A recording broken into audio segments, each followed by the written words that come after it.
Join Drs. Savanah Craig and Ronnetta Sartor as we navigate life beyond graduation.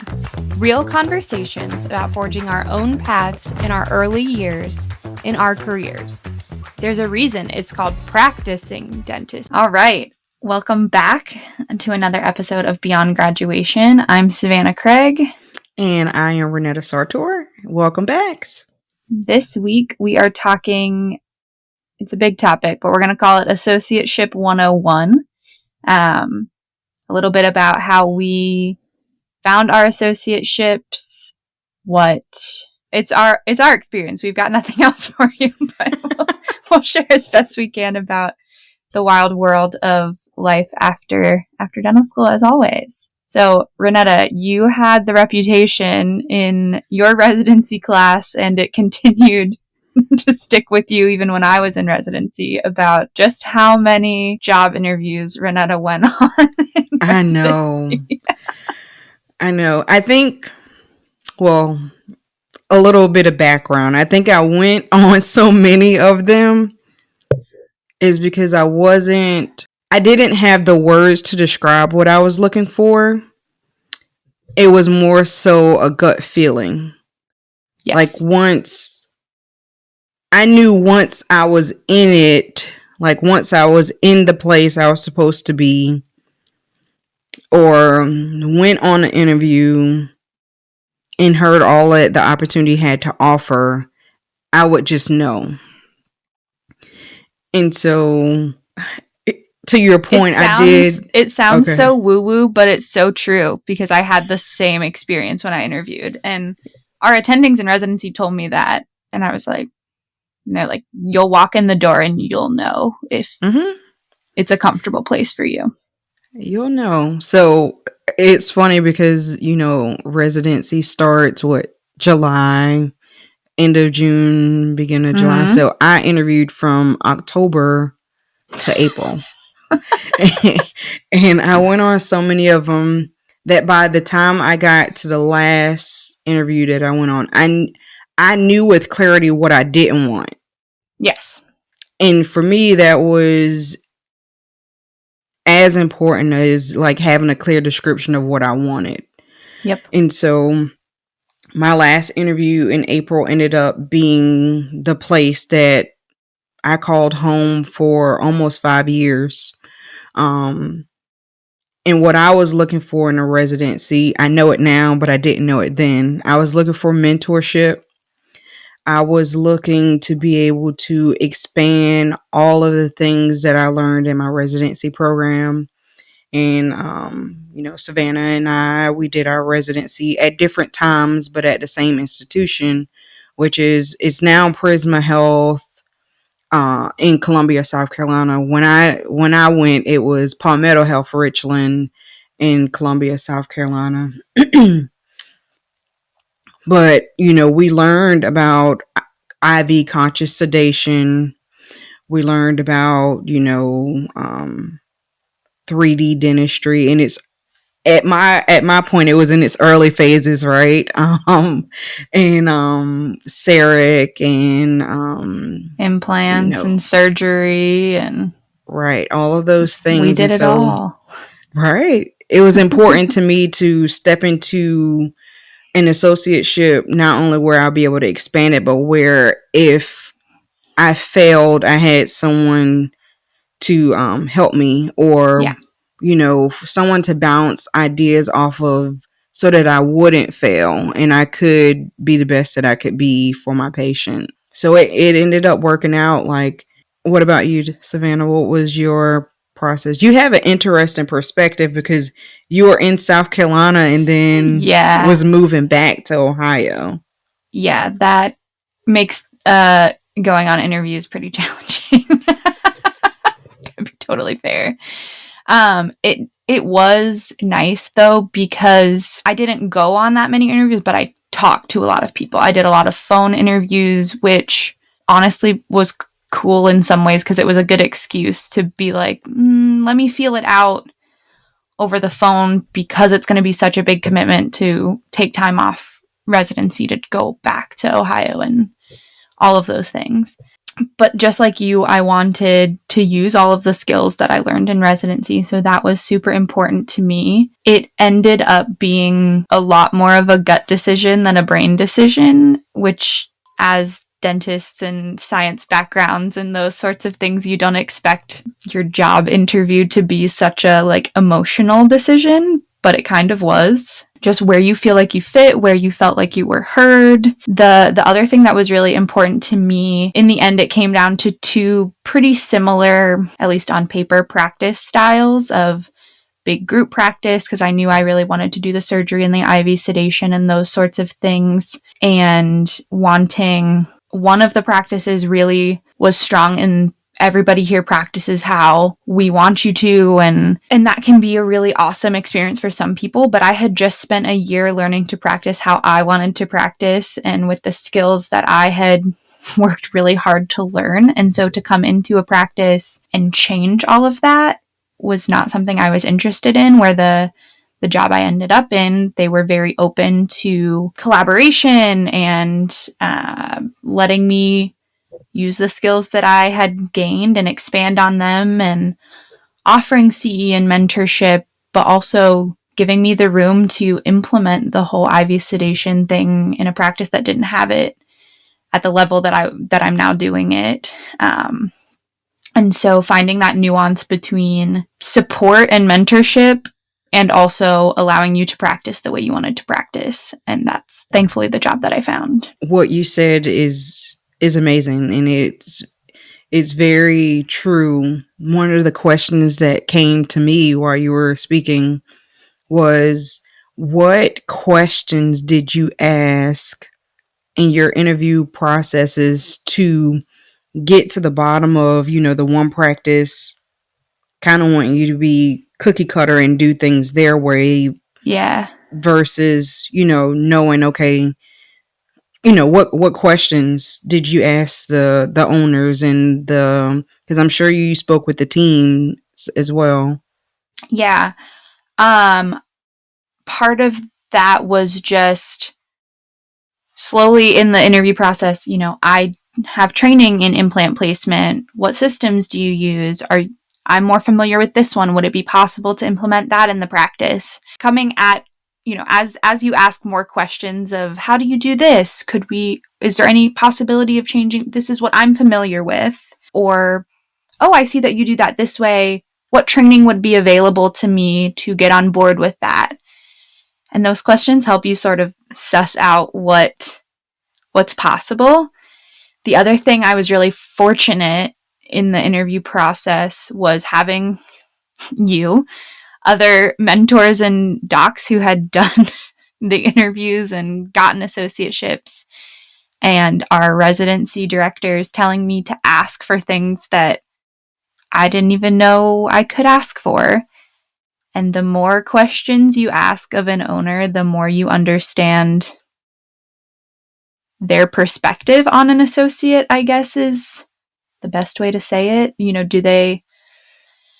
Do they see you as an equal in the practice and somebody to help grow the practice, or did they see you as an employee? Not that there's anything wrong with being I think there's a difference between an employee and a team member.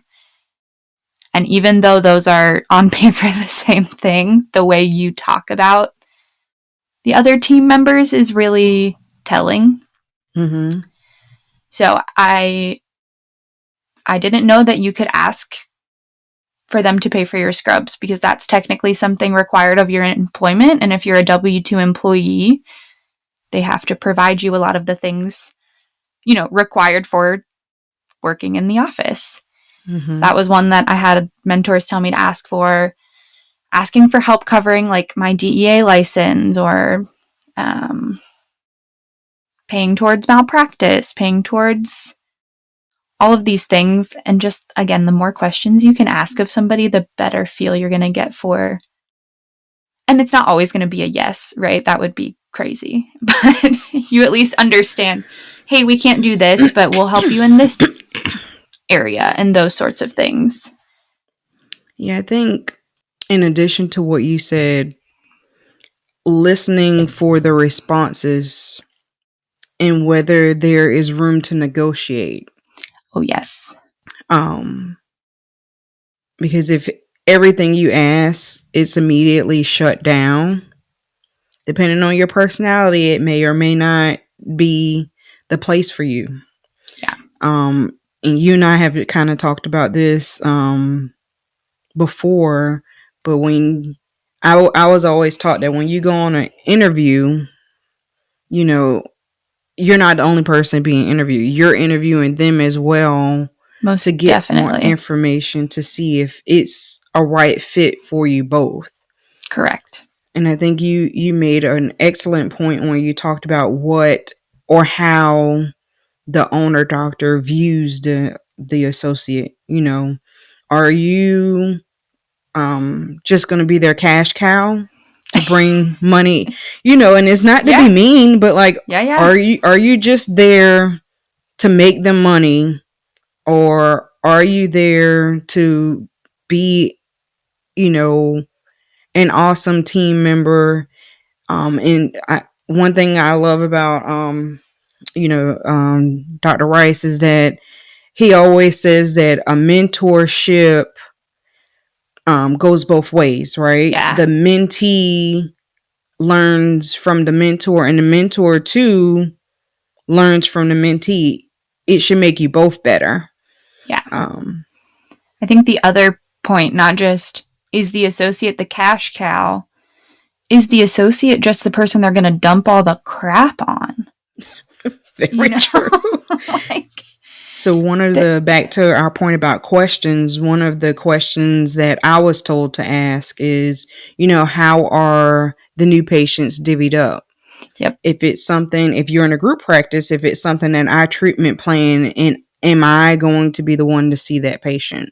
So, you know, if I treatment plan a full mile rehab, you know, does it slip through my fingers because you're the owner doctor? Now, if the patient specifically asks for the owner, that's normal. Sure. I'm the same way. If when I'm going to the doctor, if my doctor is not going to be there, I want to know. I don't want you to put me with someone that I don't have a relationship with yet. Yeah, you know, 100%. So I 100%, you know, get that. But I think that brought up a really good point about asking those questions. You know, will you only see all of the new patients? You know, what will that interaction be? Are you going to be responsible for the majority of the hygiene exams? Mm-hmm. Like how will you get patients on your schedule? Are you expected to bring the patients to the practice, or will the office supply you the patients? You know, are they marketing? Is there enough patients for everybody? Ooh, that's a big one. That's a really big one. Because, you know, in my millions of interviews that I went on, I always asked, you know, can I see what the schedule looks like? You know, what's it look like today versus, you know, a month down the line? In the associateship that I ended up going to, he needed someone. Like, he was booked out. It was too much. It was too much. I went to some interviews where they showed me the schedule, and the doctor, you know, the solo doctor that was there, they didn't even have enough for themselves. So it's like, okay, well, if I come, how's that going to work? I really don't think, you know, you're going to have enough to like keep me busy. And when I say keep me busy, I was very eager to continue learning dentistry. Yeah. And everyone's different. Some people could read a book, like you're a speed reader, and you retain a whole lot of stuff, right? But I know that in order for me to get better at something, I have to like physically do it. Right. And you know, everyone's different. I think another point to that is, they told us in residency, do they want an associate or do they need an associate? And asking if they've had an associate in the past, because there are, in some instances, solo practices that don't necessarily need an extra doctor, but like the idea of somebody doing the hygiene checks or covering while you're on vacation, and while that's nice, that's not a full-time patient load. So finding out exactly why this position has come available in the practice. And there are more subtle ways to ask that, but I think getting to the bottom of that tells you a ton about what you're stepping into. Just the more questions you can ask. It's like dating, right? You're going to spend more time with this person likely than the other people closest to you in your life. So you better at least be able to stand them in some capacity. And I think that point drives home too, because it's not just the owner or the other doctor that's there. It's the team as well. Okay, what's this team like? Do I feel like I was received well from the team? Will there be obstacles in terms of scheduling? Like, if they don't like my personality, will they not schedule me patients? Yeah, that is a real concern. No, one interview that I went on, I'll never forget this. I walked into the interview, and my mom's a hygienist. She taught me how to, nudge my way into an office and make friends. So I show up with a dozen donuts to my interview. And I, hey, I'm Savanah Craig. And they're like, oh, are you a dental student here shadowing?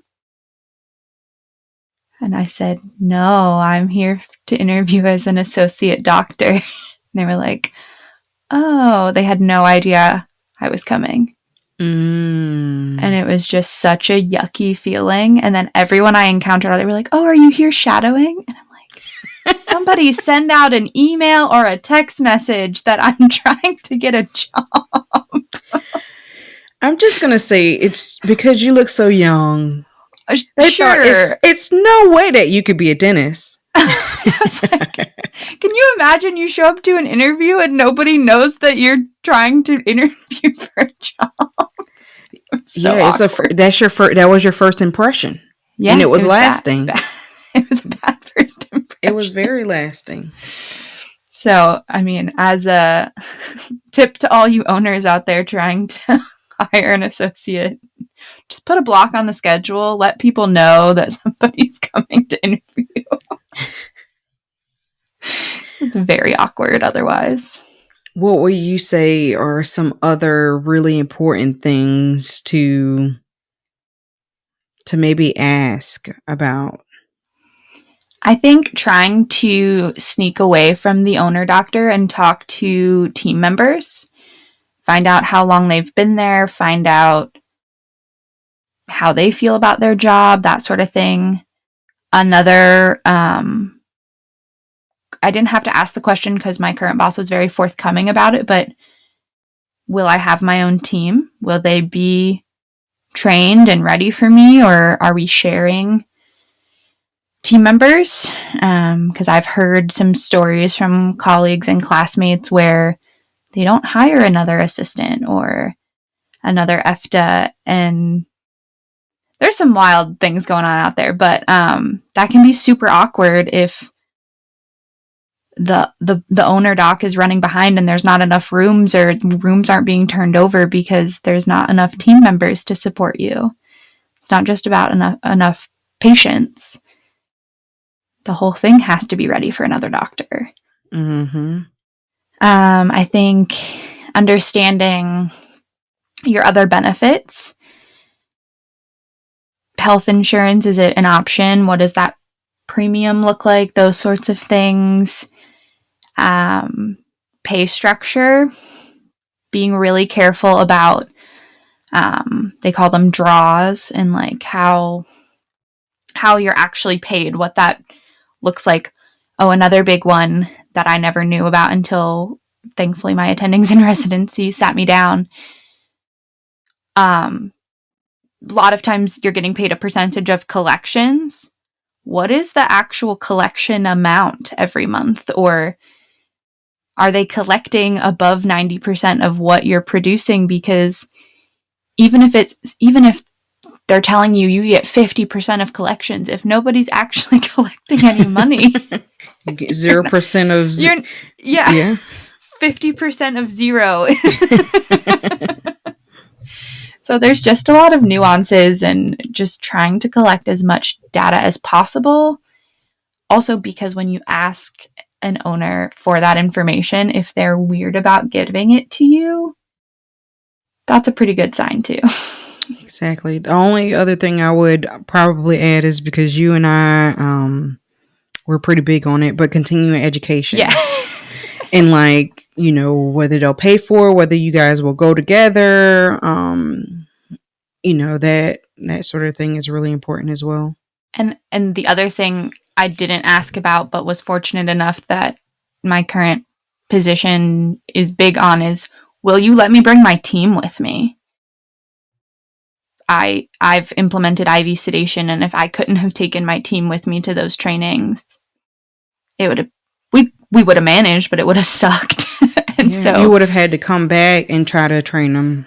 Yeah. So finding out not just the philosophy for the whole team, not just the doctors, really tells you a lot too about what position you're walking into.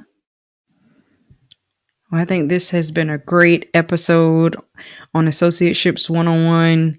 We'd love to hear your experiences, so definitely message us if you have any questions about our experiences or any questions, because there's so many questions to ask. Definitely reach out to us. You can find me on Instagram at Dr._Sartor, and you can find Savanah at Savanah Craig DDS. You can also check out the podcast Instagram as well, but please reach out with any questions, new grads, dental students. If you're in an associateship, we'd love to hear it all. So thanks for listening. Thank you for joining us for this episode of Beyond Graduation. If you enjoyed this week's episode, be sure to share it with a friend. Connect with us on social media, Savanah Craig DDS and Dr._Sartor. And remember, you are not alone on this journey. This episode was sponsored by the Dental Residency Guide and the Beyond Graduation ebooks. These ebooks can be found at ignitedds.com/ebooks. Thank you so much for listening to Beyond Graduation, brought to you by Ignite DDS and Future Dentists.